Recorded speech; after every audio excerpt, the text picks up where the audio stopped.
Labadiena.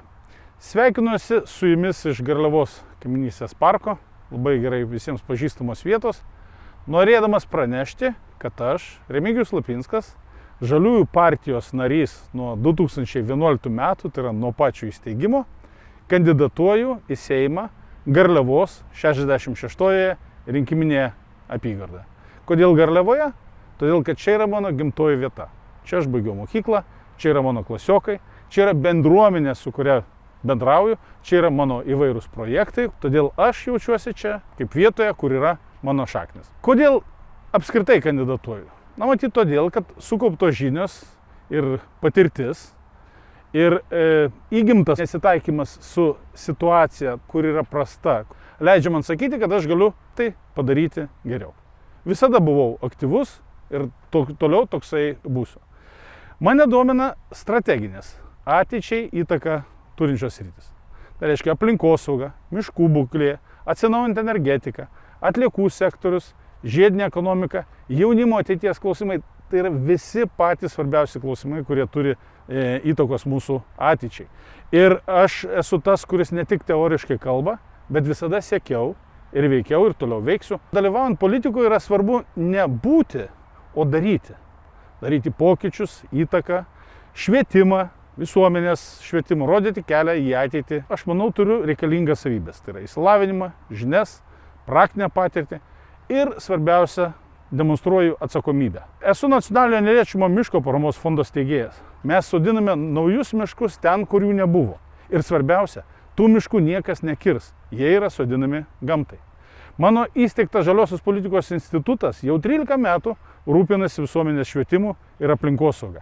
Na, visoje Lietuvoje yra žinomos mūsų akcijos tokios kaip River Cleanup, kuris skirta upių švarinimui, ar aplinkosaugos egzaminas, kuriame visa Lietuva dalyvauja ir gali gilinti savo žinias aplinkosaugos srity. Čia, gimtoje Garliavoje, aš esu įsteigęs ūkininkų turgelį arba ūkio sakmės, tokia viešoji įstaiga. Ir tai yra demonstracija praktikoje, kaip gali būti įgyvendinta Europos žalioji idėja arba iniciatyva nuo lauko prie stalo. Nes tame turgelėje būtent gali susitikti maisto gamintojas, ūkininkas ir jo pirkėjas.